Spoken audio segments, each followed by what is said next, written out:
Oi amigos, tudo bem? Eu tô aqui para começar um vlog.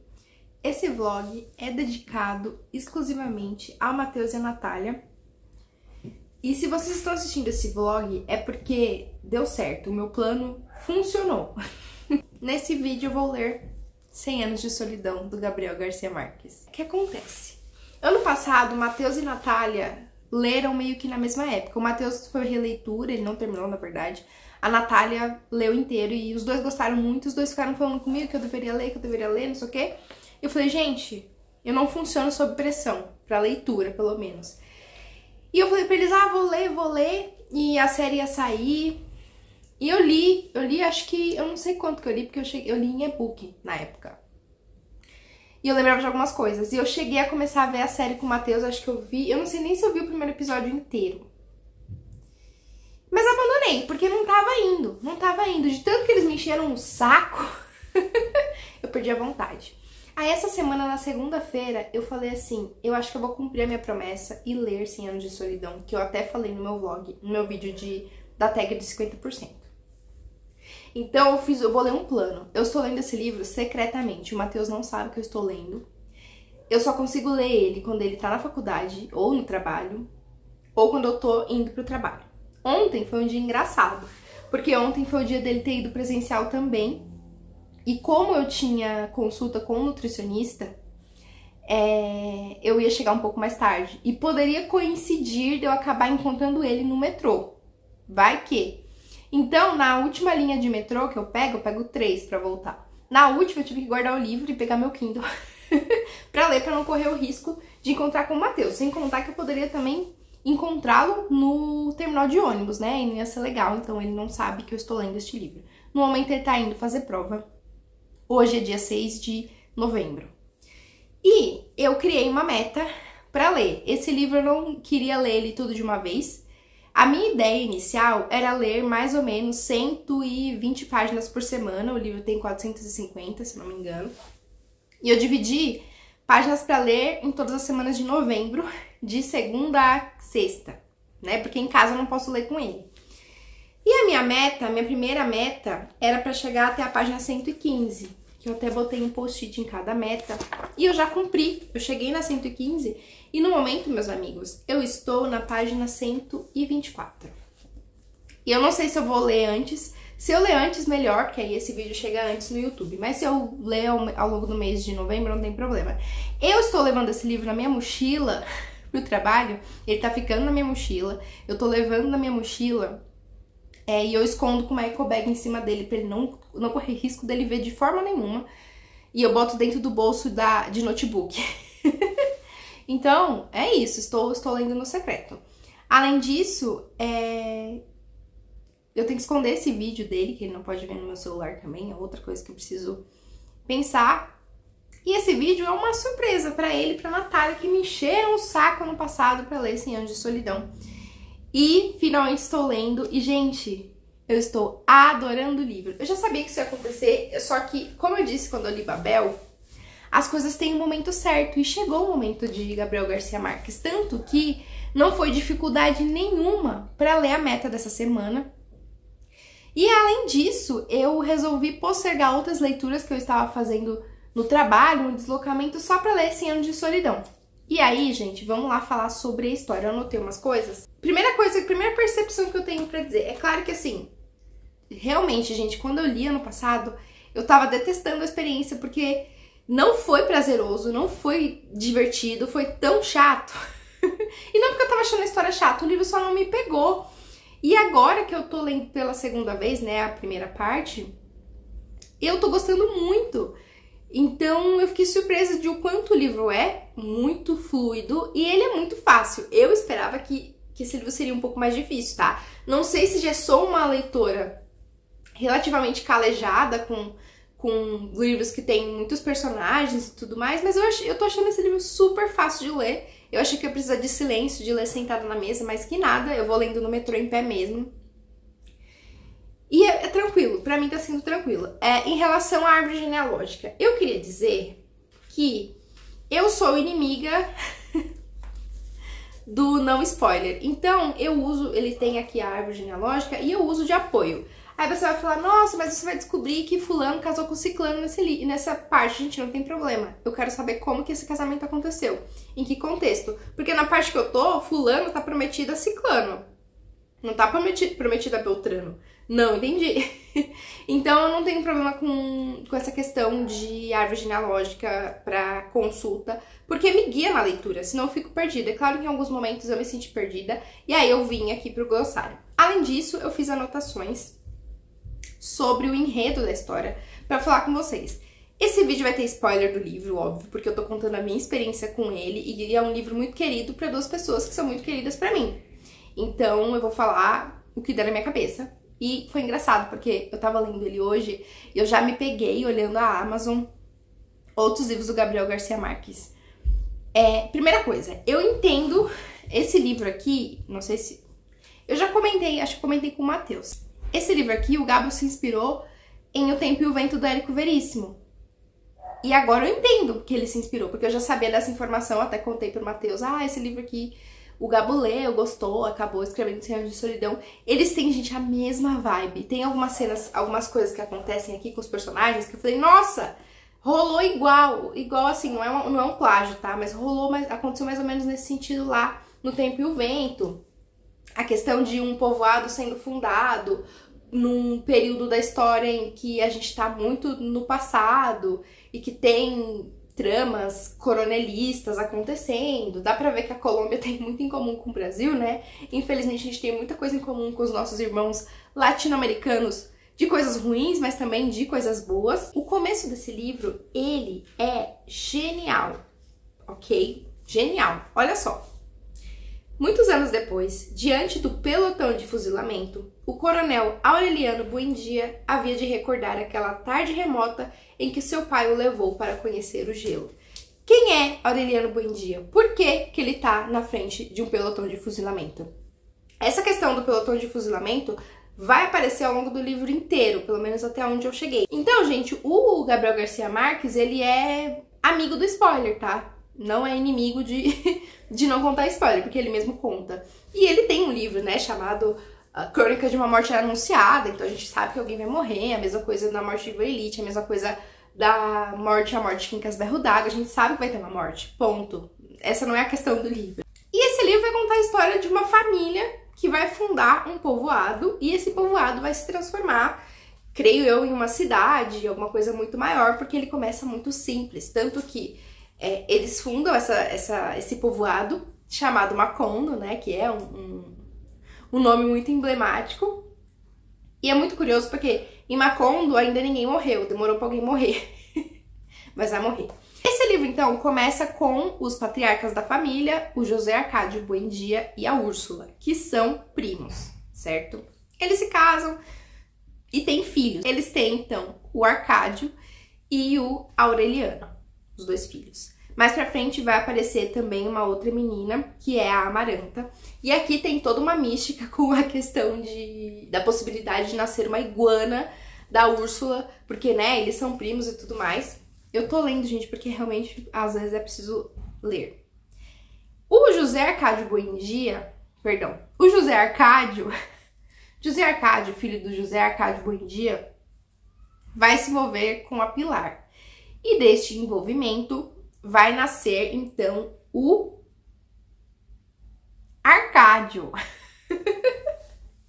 Além disso, vai chegar também na família a Rebeca, que é uma menina que vem andarilha sozinha, uma criança, que ela vem com uma trouxa de roupa e uma cadeira de balanço e com um bilhete. Olha, ela é filha de parentes de pessoas conhecidas de vocês. E eles meio que cuidam da menina e adotam a menina, mesmo sem saber quem são essas pessoas. Eles falam, eu não me recordo dos pais da Rebeca, mas eles adotam a Rebeca. E a Rebeca é uma personagem emblemática, porque ela come terra. Quem nunca, né, ficou maluco da cabeça e comeu terra. E aí, gente, depois disso, chega a menina, chega também dois indígenas que saem de onde eles moravam porque tava rolando a doença da insônia. E a doença da insônia, mais pra frente, é acometida aos moradores de Macondo, né? E aí todo mundo fica sem sono. A princípio todo mundo acha legal, depois, óbvio que o pessoal acha uma bosta.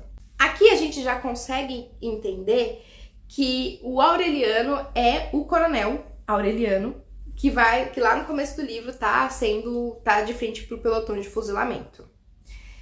E aí, eu preciso dizer uma coisa muito interessante, que é, eu estou apenas na página 124, mas já aconteceu tanta coisa. Já morreu gente, já ressuscitou gente, já teve gente que levitou, teve gente que ficou maluca, teve gente que ficou amarrada numa árvore, teve briga com uma outra pessoa de Macondo. E essa briga aqui, assim, tem duas coisas que me lembram muito Tempo e o Vento. O fato de que uma pessoa quer casar com a filha da família inimiga, não uma pessoa. Um dos filhos do José Arcádio Buendia decide que quer casar com a filha do inimigo. E rola isso também lá em O Tempo e o Vento. E a outra coisa que é essa briga, né, por espaço, né, por quem é o coronel que manda ali na região e tudo mais. Eu gosto muito da personagem da Úrsula. Eu não sei quem é o meu personagem favorito, porque eu acho que todos eles têm tempos de tela muito parecidos. Eu gosto de ver essa questão da alquimia. O Melquiades, o Matheus, adoro o Melquiades. Ele vive falando que o nosso filho vai se chamar Melquiades, e eu falo não. Mas realmente, no máximo a gente pode dar o nome do gato de Melquiades. Mas realmente o Melquiades é um personagem interessante e emblemático. E bom, gente, é isso que eu vou dizer pra vocês. Eu tô achando muito divertido, muita coisa acontece nesse livro, mas é um livro tranquilo de ler, não é o fim do mundo, não sei porque eu esperava que seria mais difícil. E, bom, me acompanha aí neste vlog, porque eu tenho, né, alguns dias de leitura pela frente, algumas semanas, e também eu tenho que esconder do Matheus o livro. Eu espero que ele não perceba que o livro dele não tá na estante, porque ele tava aqui nessa prateleira e eu tirei e botei outro no lugar. Espero que ele, se ele perguntar, eu vou falar assim, não sei, mas esse tempo todo ele estava comigo. Esse final de semana a gente vai viajar, eu não vou levar o livro, vou esconder também aqui em casa em algum lugar antes de sair. E é isso. Nath, Matheus, eu espero que vocês estejam se divertindo com esse vídeo e fiquem satisfeitos que eu tô lendo. E assim, se eu odiar o livro no final, eu não me responsabilizo, tá? Vocês que se responsabilizem, porque eu tava quietinha no meu canto, vocês vieram me encher o saco pra ler. Estou lendo. Oi, vlog de 100 anos de solidão. Acho que vocês estão tortos, mas eu tô sem carisma pra consertar esse tripé. Na verdade, essa semana eu só queria que ela terminasse, mas ainda tem muita coisa pra acontecer. Porém, né, vamos falar do livro, que é pra isso que eu vim. Comprei uma garrafa de água, tá? Agora de 1 litro, e eu quero ver eu não bater a minha meta. Inclusive, ela é muito grande. Eu pretendia levar pro trabalho, mas não vai dar nem pra eu colocar ela no filtro do trabalho pra encher. 100 anos de solidão, de Gabriel Garcia Marques. Hoje é quinta-feira, dia 13 de novembro, e a minha meta dessa semana é chegar até a página 223, certo? 227, perdão, aqui ó, meu post-it de meta. Eu estou na 187, então falta o quê? Umas 50 páginas pra eu bater a meta? Essa semana eu me baguncei toda com as minhas leituras, mas enfim. Bom, em que pé estamos deste livro? Primeiro, eu acho que agora eu falei, que livro fácil, não sei o quê. Agora acho que deu uma complicada no livro, certo? Agora eu fico... Eles falam Aureliano e eu não sei de que Aureliano que eles estão falando. Primeiramente que o coronel Aureliano Buendia, ele me fez o favor de ter 17 filhos, certo? Filhos estes que, na minha opinião, na minha opinião não, são filhos extraconjugais. E aí todos, sem exceção nenhuma, dos 17 se chamam Aureliano. E assim, eu fico me perguntando por que o Gabo fez isso. Por quê? Porque assim, tem algumas escolhas de autores que eu não consigo entender. Por exemplo, no George Martin, ele, nos livros mais finais da série, ele começa a colocar os personagens narradores com codinomes. Então, por exemplo, a Arya não vai estar lá no capítulo dela, a Arya vai estar, sei lá, a matadora de rainhas. E você demora um pouquinho pra pegar, que é a Arya, enfim. O Gabriel Garcia Marques, ele bota muitos personagens com o mesmo nome. E a conclusão que eu cheguei é que isso aqui é o realismo mágico.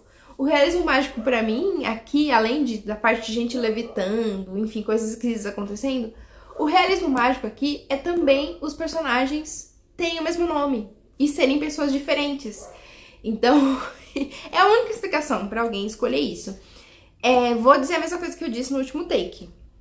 De fato, Gabriel Garcia Marques se inspirou bastante no Tempo e o Vento, porque eu vou lendo esse livro aqui e vou pegando muitas minúcias que eu vi no Tempo e o Vento. Que o Tempo e o Vento é um livro mais denso, ele não é mais difícil de ler, mas ele é mais denso do que esse. Esse aqui, ele tem... O Tempo e o Vento, eu acho que assim, a forma dele é tranquila, mas o conteúdo é denso. Aqui, o conteúdo é tranquilo, mas a forma é densa porque ele tá narrando 15 nomes, 15 pessoas com os mesmos nomes, e você tem que lembrar quem morreu, quem não morreu, aí morre e aí ressuscita. É umas coisas assim que você fica... Mas é um livro que tem me deixado vidrada na leitura. Só que assim, o Gabriel Garcia Marques, como um homem de seu tempo, apesar de ele ter sido uma pessoa muito engajada politicamente com a América Latina, ao contrário de outros autores como Mário Vargas Llosa, ele é obcecado por casamento com menores, não é mesmo? Ou é um cara de 20, 30 anos casando com uma moça de 13, ou é um menino que foi criado pela tia mais velha e que quando ele cresce, ele quer se casar com a tia. Eu fico, gente, não precisava, literalmente, sem contar o rolê do incesto, né, que isso aqui também gera. Enfim, estou me divertindo com a leitura, o Matheus continua sem saber que estou lendo, hoje ele tá na faculdade, por isso que eu estou gravando esse take, mas eu não sei como serão os próximos dias para gravar, pois talvez ele não tenha mais aula, né, tá acabando o ano, enfim. Até a próxima, gente. Espero bater a minha meta. Essa meta eu tenho que bater amanhã. E sem contar que esse mês de novembro eu tenho que começar ainda 2 livros. Um pro Clube do Livro da Jazz e um pro Clube do Livro de Literatura Coreana. Que eu tô falando que vou ler e eu não começo nenhum. Até mais. Oi, vlog de 100 anos de solidão. Hoje é hoje é quarta-feira, dia 19 de novembro. E eu acabei de chegar na página 290. Como vocês sabem, eu estou lendo esse livro com metas semanais. E essa semana eu teria que chegar até a 338. Porém, amanhã é 20 de novembro, feriado. E eu não estava contando com esse feriado para atrapalhar na leitura. Como eu terminei Parceira essa semana, eu foquei em Parceira essa semana, eu só peguei este livro para ler, realmente, no domingo que o Matheus saiu de casa. E hoje que eu levei pro trabalho. E eu não bati a meta. Só que assim, amanhã é feriado, o Matheus tá em casa. E sexta, nós dois vamos fazer home office. Eu só estou lendo ele hoje na quarta-feira, que agora já são mais de 7 da noite, porque o Matheus foi trabalhar presencial hoje e ele saiu bem depois de mim. Então eu cheguei primeiro e deu tempo de ler mais um pouco. Mas assim, faltam, amigos, 50 páginas da minha meta dessa semana e eu não sei se eu vou conseguir atingir. Eu só vou conseguir ler o livro essa semana se ele sair por um grande período de tempo. Ele já tá chegando, ele me falou que tá esperando o ônibus, e o ônibus do metrô pra nossa casa é tipo assim, 15, 20 minutos, é super rápido. Então eu não vou ler mais, tá? Eu vou esconder o livro de novo. E vou ver se eu consigo ler ao longo dos próximos dias, mas não prometo nada. Talvez quando ele for jogar RPG, que aí eu vou mandar ele ficar trancado lá no quarto, e aí ele não vai ver que eu tô lendo. Mas eu tenho que ler com a capa do livro que tá aqui, ó. Eu tô guardando ele dentro dessa capa, dentro da minha mochila. E ele não fica mexendo nos meus livros, não. O Matheus é bem tranquilo, ele não é curioso como eu, então eu não tenho esse problema. Mas ele não tá vendo, eu espero que ele não esteja vendo o meu celular, porque aí eu não tô fazendo nenhum esforço pra esconder os vídeos desse celular. Eu só falo pra ele não ficar olhando muito. Bom, sobre o livro, né? Eu só fico falando sobre a aventura de ler escondido dele. Olha, tem muita coisa anotada. Então, é um livro que tá rendendo bastante. Eu não vou falar se tô gostando ou não, porque eu vou deixar esse mistério no ar, tá? Eu acho que essa tradução tá um pouco datada. Tem umas coisas aqui que dava pra ter uma atualizada. Eu não sei se aquela edição bonitona, de capa dura, teve alguma reavaliação na tradução. Não é trocar de tradutor nem nada, mas eu acho que só dá um update, né, gente? Porque, assim, tem uns termos que não são muito legais de usar, mas não é nada muito grave, não, tá? Eu só achei só que esse termo se repete ao longo do livro. Gente, como esse livro, ele tem um realismo mágico muito sutil, eu acho. Pra mim, esse livro não tem um realismo mágico tão escrachado, eu acho que é sutil. E eu acho que essa é a essência do realismo mágico, né? É aquela coisa estranha, não causar estranheza nos personagens. E acaba nem me causando estranheza também. Porque, por exemplo, quando eu li A Casa dos Espíritos, que eu acho que é um outro grande livro do gênero, que, né, eu conheço a história e tal. Quando eu li que a criança nasceu com cabelo verde, eu fiquei chocada, gente. Eu fiquei, como assim? Como assim uma criança com cabelo verde? Aí aqui tem gente voando, tem 17 aurelianos, cara. Isso aqui pra mim é o suprassumo do realismo mágico. Eu tô ainda acompanhando, eu não sabia, mas o Coronel Aureliano Buendia, ele dura bastante, né? Eu achei que ele já teria morrido. Eu estou lendo atualmente, qual geração? Peraí. Eu estou já na 5ª/6ª geração, né? E o Coronel Aureliano Buendia segue vivo e segue lembrando do dia que o pai dele levou ele pra ver o gelo.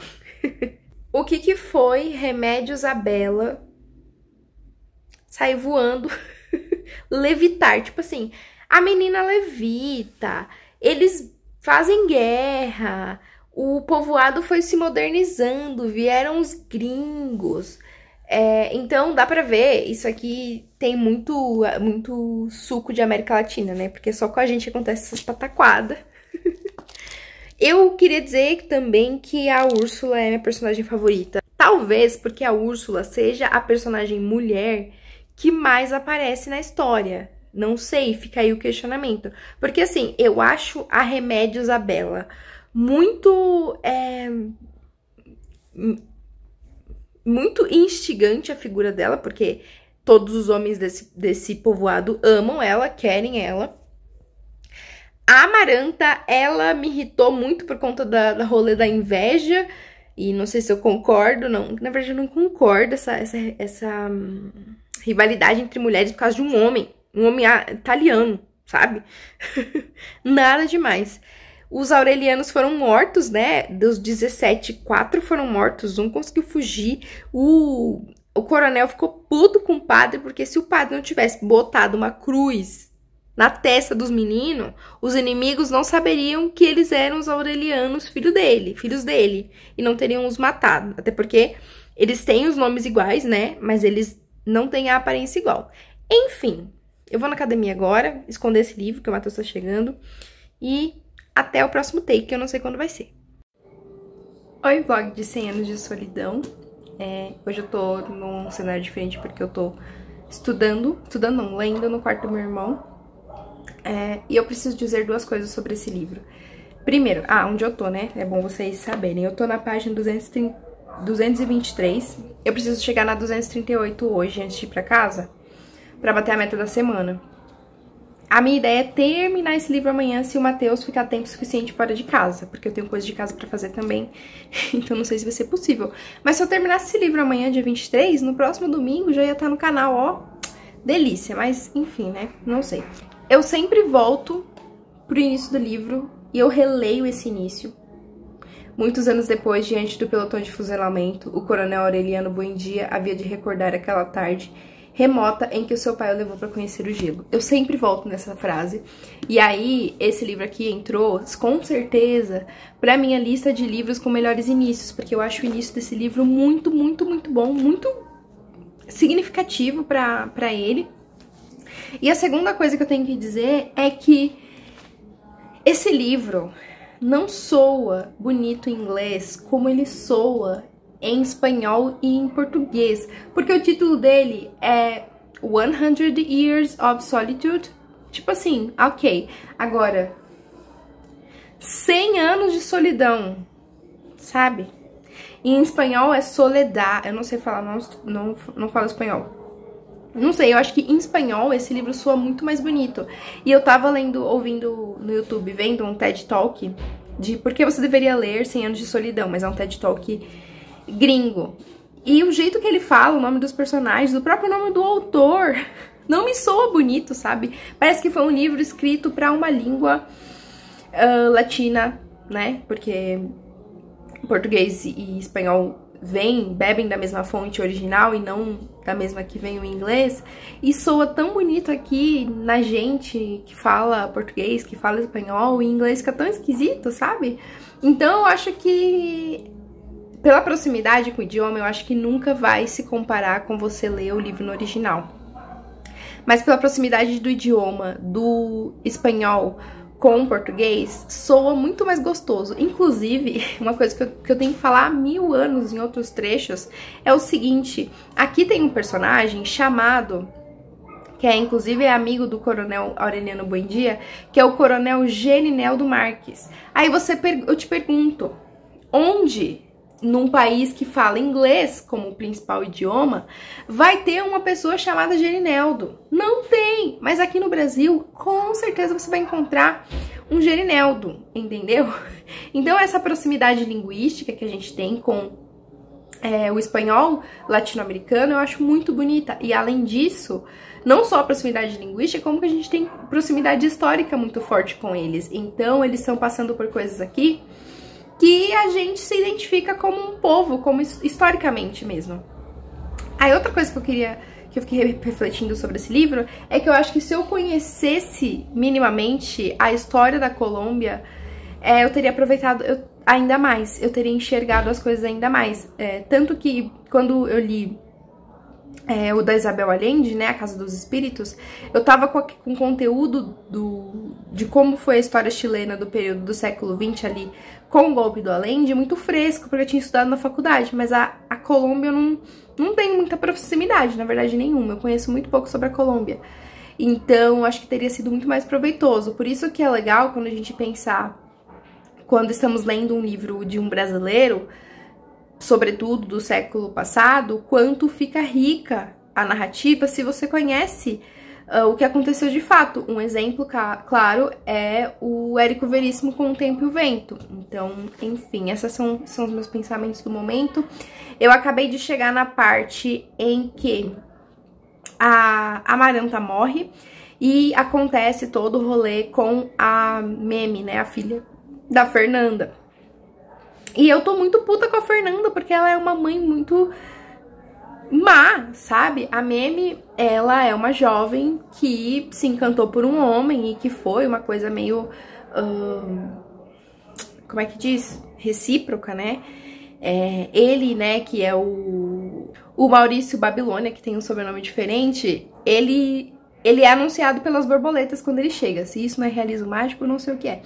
E aí ela se encanta por ele, ela acaba engravidando. A mãe, ela mata o sujeito praticamente, né? Ela causa... O cara leva um tiro porque ele foi acusado de uma outra coisa, quando ele vai encontrar a filha dela. E aí ele fica paralisado, fica de cama e morre numa cama. Além disso, a Meme engravida, a mãe manda para um convento, como se nada tivesse acontecido. O convento, depois que o filho nasce, manda pra ela e ela, acho que eu vou... Ela queria matar a criança assim que a madre entregou pra ela, mas ela falou, vou esperar um pouquinho, vou deixar que o destino se encarregue de fazer isso. E eu fiquei, gente, que mulher ruim. Enfim, é isso. Eu vou ler agora essas últimas 20 e poucas páginas antes de voltar pra minha casa. E depois a gente se fala. Oi, amigos. Hoje é 23 de novembro. Eu vim aqui atualizar esse vlog porque eu consegui ler neste domingo. E eu criei uma estratégia hoje excelente. Porque assim, o Matheus não tá em casa e eu não sei que horas que ele chega. Mas eu tinha hoje a tarefa de fazer as refeições da semana, certo? E o que eu fiz? Eu peguei um Pomodoro Session de estudos no YouTube e coloquei no celular. E aí, eu peguei um vídeo de 30-10, né? 30 minutos de foco, 10 minutos de descanso. Então, nos 30 minutos, eu cozinhava, cuidava das coisas da cozinha, e nos 10 minutos eu lia. E eu continuei de onde eu parei ontem, que foi na 338, e cheguei na 376. Então, assim, foram quase 40 páginas nessas sessões. Eu fiz 4 pausas de 10 minutos. Às vezes eu passava 1 minuto ou 2, mas não fiquei muito fazendo isso, porque eu queria terminar a comida. E eu terminei. Eu fiz... Eu acho que não chegou a dar 3 horas, tá? Se eu fizesse mais uma sessão de meia hora, acho que daria 3 horas de produtividade cozinhando. Mas o cardápio essa semana tá mais simples, tá mais básico. Fiquei com preguiça de elaborar, na verdade, porque estamos sem vegetais aqui na geladeira. A única coisa que tinha era cenoura e abobrinha. E eu fiz receitas com essas duas coisas. E o brócolis está passado, a outra abobrinha ficou amarga, joguei fora. Então não teve um prato muito elaborado. Sobre o livro, eu tô na reta final e isso é bem maluco. A Úrsula finalmente morreu e eu não tô falando isso de uma forma pejorativa, tá? Não é porque eu tava torcendo pela morte dela, mas é porque realmente ela é uma personagem centenária. E aqui tem um trecho em que eles falam sobre a idade da Úrsula. E tipo assim, eles disseram que na época das chuvas, né, que foi quando ela falou que ela morreria depois que parasse a chuva, e a chuva durou 4 anos, eles contaram que ela tinha, tipo, entre 116 e 122 anos. Então ela realmente era uma mulher muito, muito, muito velha. E não só ela, como também a Santa Sofia de la Piedad, que é a neta dela, que também morreu recentemente. E eu acho muito engraçado isso. Sobre a questão dos ciclos que tem nesse livro, nessa história, nessa família, nesse povoado que virou uma cidade, enfim. Macondo começa muito simples, passa por todo a efervescência capitalista da Companhia Bananeira, que também rolou na América Latina. Eu não lembro agora em que país que foi, eu acredito que tenha sido no Equador ou na Nicarágua, faz muito tempo que eu li sobre esse assunto. E agora que rolou toda uma questão ambiental, né, que ficou praticamente tudo seco, a companhia foi embora, os gringos foram embora, o povoado de Macondo voltou a ser um povoado de novo, voltou a ficar tudo muito decrépito e tudo mais.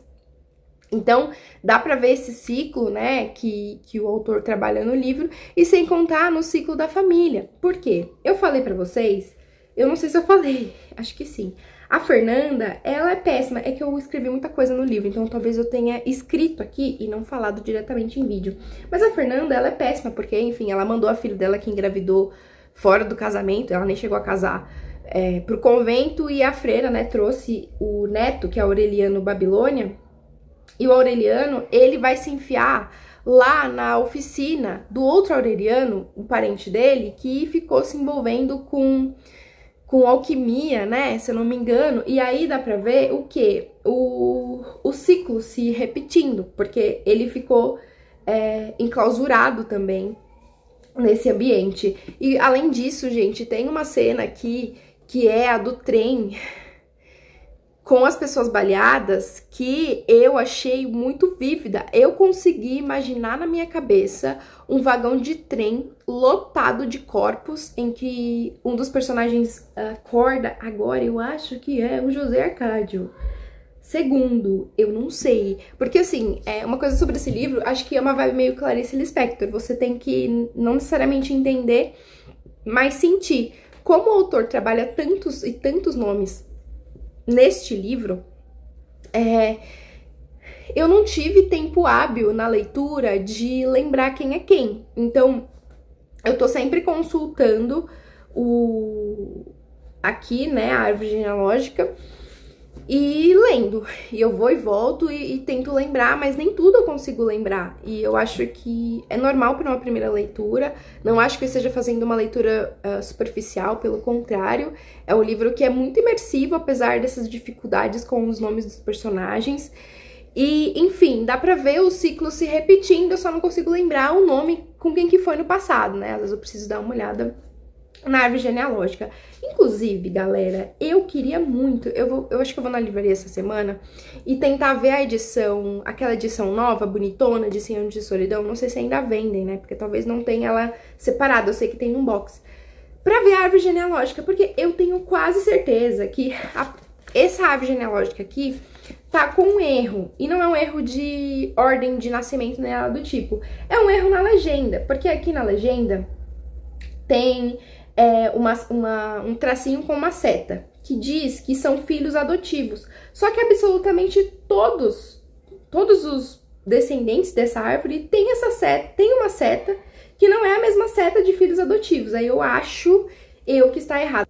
Não sei, o que vocês acham? Não sei se eu tô maluca, se eu não tô sabendo interpretar, mas eu realmente fiquei muito encafifada, porque tem relações não matrimoniais, que são as setinhas. Aí tem a setinha, que são filhos, e essa eu acredito que sejam filhos legítimos.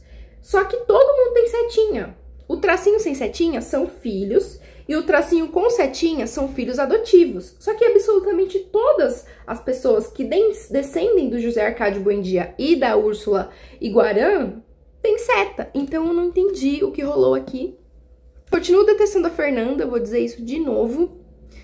E eu não sei o que esperar do final desse livro, porque as personagens mais emblemáticas estão começando a morrer. Eu, como disse, adoro a Úrsula, ela é uma personagem riquíssima e cheia de conteúdo. Tadinha, ela fica muito triste porque as crianças fizeram troça dela, né? Ela ficou um período muito fora da casinha, tipo um Alzheimer, e as crianças aproveitaram. Ela tava achando que essas crianças novas, da nova geração, eram os filhos dela do passado. E aí eles fingiram que eram, e ela, quando descobriu, quando ela teve um ímpeto de lucidez, ela ficou triste, tadinha. Mas estamos encaminhando para o final. Afinal, eu já estou lendo a 6ª geração. E a 7ª geração tem apenas uma pessoa, que é o Aureliano. Então, eu não sei muito o que esperar desse livro. No final, juro pra vocês, eu não tenho nenhuma ideia, porque muita coisa acontece no livro. Muita coisa. E, bom, é isso. Vamos lendo. E depois a gente conversa. Eu acho que o próximo take a gente já vai falar da finaleira de 100 Anos de Solidão. Oi, amigos. Tô aqui no quartinho da bagunça porque o Matheus chegou. Eu tava lendo quando ele chegou. Ainda bem que eu ouvi o portão, fiquei atenta. Eu tô na página, já até guardei o livro. Eu consegui ler até a página 394.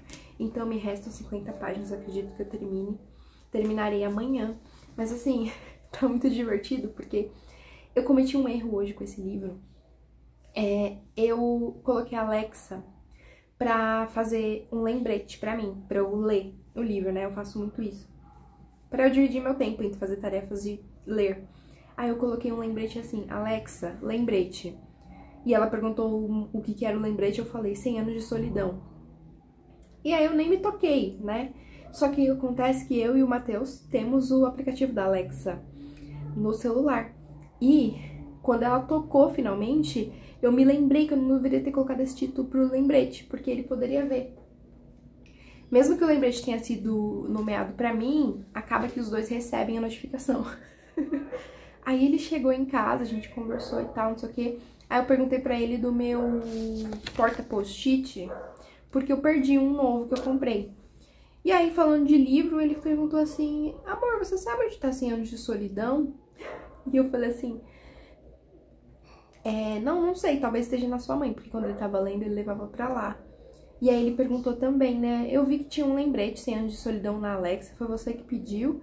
Aí eu falei, não sei de nada não, talvez seja o lançamento da próxima temporada, né, eu não sei o que aconteceu. Na maior cara dura. E eu menti na cara dura, entendeu? Mas, infelizmente, não consegui terminar o livro hoje pra gravar hoje e eu não faço ideia de quando eu vou conseguir gravar a finalização desse vídeo, porque eu queria terminar, editar e mandar pra ele, pra Natália, antes de publicar no YouTube. E olha que eu já editei o vídeo inteiro até aqui, só falta esses takes novos. E já fiz a capa também. Só que amanhã ele não vai pra faculdade, terça ele também não vai, quarta ele vai presencial, mas eu também vou e eu não acho que ele vai chegar depois de mim de novo. Então não sei, eu sei que eu vou terminar o livro amanhã, esse é o meu objetivo. Mas quando eu vou gravar a continuação, gente, eu não faço ideia. Tá sendo muito legal. Eu não queria levar esse livro amanhã, porque eu só vou ler 50 páginas e vai ficar pesada a minha mochila.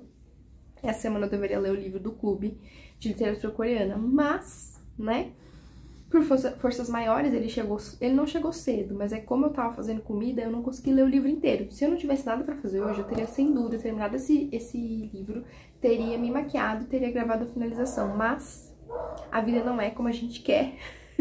Então, mais um dia com essa leitura aí. E eu espero terminar esse vídeo em breve.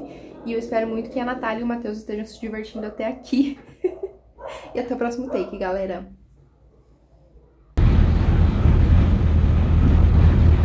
Oi, amigos. Segunda-feira, 24 de novembro. Vamos finalmente finalizar o vlog de 100 Anos de Solidão. Preciso dizer que o Matheus já sabe, porque eu precisei expulsar ele de casa pra gravar esse take final. Eu não quis aguentar até quinta-feira, então eu acabei contando pra ele, mas eu não revelei minha opinião ainda, porque eu deixei pra revelar em vídeo. Então terminei a jornada com 100 Anos de Solidão E se tem uma palavra para dizer sobre esse livro, realmente é essa, é jornada. Em resumo, gostei bastante do livro, não se tornou o favorito da vida, mas sem dúvida é uma das melhores leituras do ano. É um livro 4 estrelas para mim, eu não sei se eu consigo dizer porque eu não dei 5 estrelas.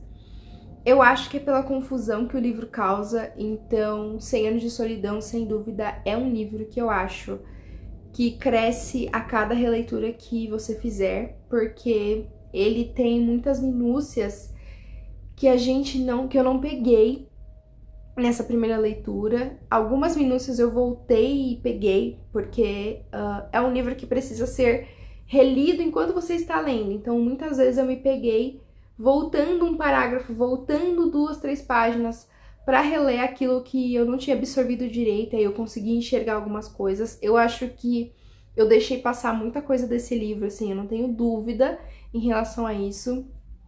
Muito também porque essa leitura, como foi uma leitura secreta, eu não pude ler num canto, na minha casa, eu tava lendo no metrô, no ônibus, na sala de espera, no horário de almoço do trabalho. Então eu tava lendo com barulho, eu tava lendo com estímulo, mas não é um livro difícil de ler, certo? Esse, sem dúvida, é um livro que eu quero reler no futuro, com um pouco mais de calma, ou com um pouco mais de maturidade, eu diria.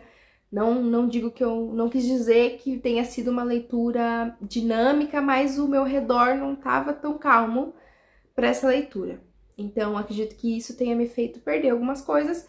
E às vezes eu também, optei por perder algumas coisas porque eu acabei não me dando ao trabalho de tentar lembrar quem era quem. Eu sabia o básico, quando eu tava confusa eu olhava a árvore genealógica, mas não fiquei vendo isso na minúcia, porque eu acho que isso atrasaria a minha leitura. Porque eu poderia ter pego um papelzinho, anotado, fulano era filho de quem, fulano era de qual geração.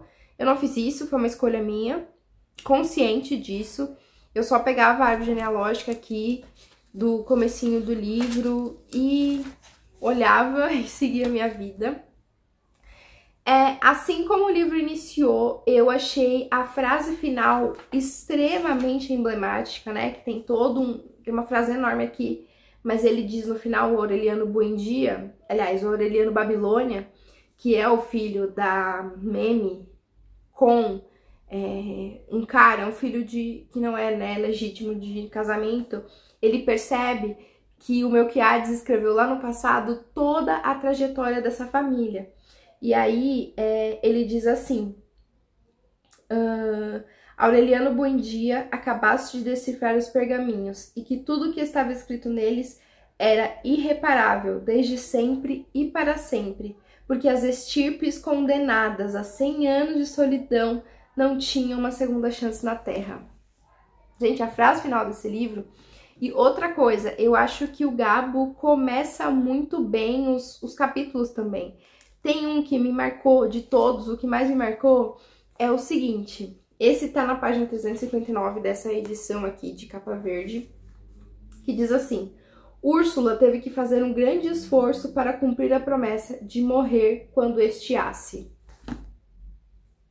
Aí tem uma outra frase também, que é quando eles fazem uma espécie de acordo, né, com a companhia bananeira.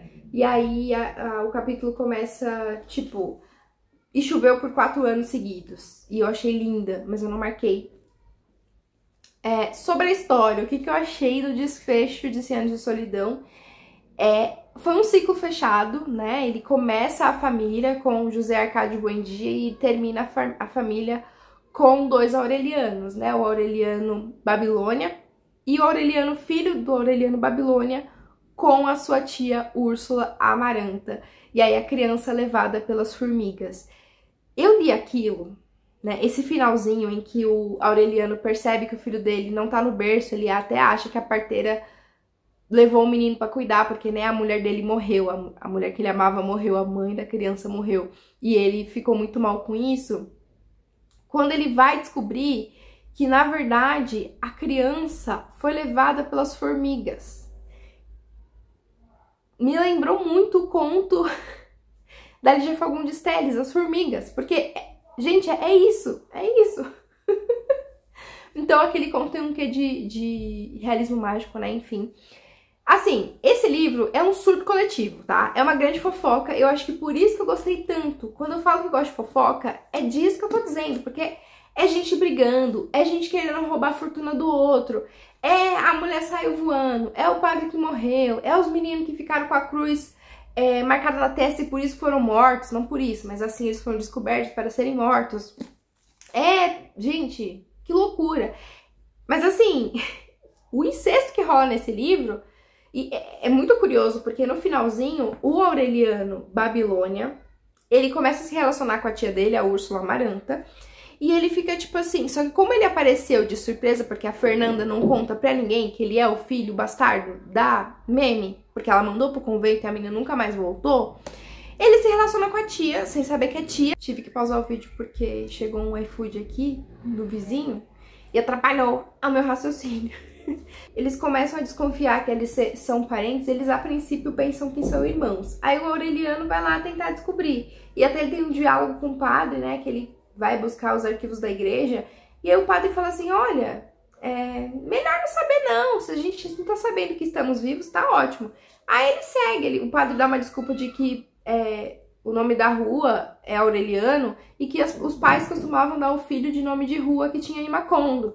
E aí ele aceita essa história, vai pra casa com a Úrsula, com a Amaranta, Úrsula Amaranta, engravida a mulher, tem um filho, e depois descobre que eles são tia e sobrinho. E aí, no final, a criança nasce com um rabo de porco. E eu achei isso muito engraçado, eu falei assim, eu queria que fosse iguana, mas tudo bem. Porque lá no começo do livro a gente tem a discussão do Aureliano Buendia do José Arcádio Buendia com a Úrsula Iguarã sobre o medo que ela tem de conceber um filho e esse filho nascer em forma de iguana, porque eles são primos, isso não acontece. Aí eu falei assim, em algum momento desse livro alguém vai ter que nascer de forma estranha, tipo um animal, meio animalesco. E aí o que? O Aureliano Babilônia e a Úrsula Amaranta têm um filho e este filho, por acaso, tem um rabo de porco. Mas eu preferia que fosse uma iguana, eu ia achar muito mais divertido se fosse isso. Gente, esse livro tem tanta relação extraconjugal, tem relação extraconjugal, não só isso, tem essa relação extraconjugal, tem relações incestuosas e tem, né, relações com menores, casamentos com menores de idade, isso aí é meio não, completamente chato, tá? Eu não sei, que assim, é uma escrita muito sutil, não é romanceada, não me parece romanceada pelo menos, mas enfim, acontece aqui no livro, então fiquem sabendo. É claro que assim, no final do vídeo eu vou contar que tem esse tipo de gatilho. O vídeo tá avisado que tem spoiler, e não tem como não ter. De modo geral, eu gostei muito de 100 Anos de Solidão, foi uma aventura ler esse livro, foi muito divertido esconder do Matheus, né, porque ontem ele começou a perguntar do livro dele, eu falei que não sabia, e aí hoje eu acabei revelando toda a verdade pra ele. Ele saiu, foi passear enquanto eu tô aqui gravando esse finalzinho de vídeo.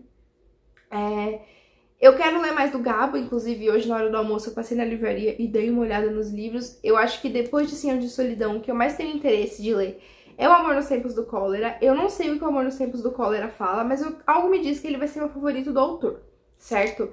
Eu já tinha lido Relatos de um Náufrago, na verdade eu abandonei porque eu achei muito chato. O Matheus leu e adorou, porque ele realmente gosta muito do autor. Além de 100 Anos de Solidão, a gente tem aqui em casa Do Amor e Outros Demônios, que é do Matheus, ele começou a ler, mas nunca terminou, porque ele não sabe terminar livro, ele adora começar, mas não termina. Explanei mesmo. Esse vídeo não poderia acontecer se não fosse por causa de Natália e Matheus, então eu agradeço vocês que sempre apoiam este canal e que são o meu Apoia-se, o meu Catarse, os meus membros, os meus Clube do Livro, que seja. São as pessoas que mais me incentivam a continuar gravando vídeo para o YouTube. Espero que vocês tenham se divertido minimamente com a minha leitura e que eu não decepcionei vocês, não é mesmo? Porque eu gostei do livro. Vocês que não me decepcionaram, na verdade, porque vocês que me obrigaram a ler. Inclusive, a minha escolha de unha ontem foi em homenagem ao livro. Era o esmalte mais próximo que eu tinha da capa do livro. Além disso, eu também tentei colocar post-its das cores da capa. Acho que fui bem sucedida. Como eu disse, esse livro é do Matheus. Então ele ganhou um livro todo marcado, tá? Porque não tinha uma marcação, não tinha uma unidade de marcação.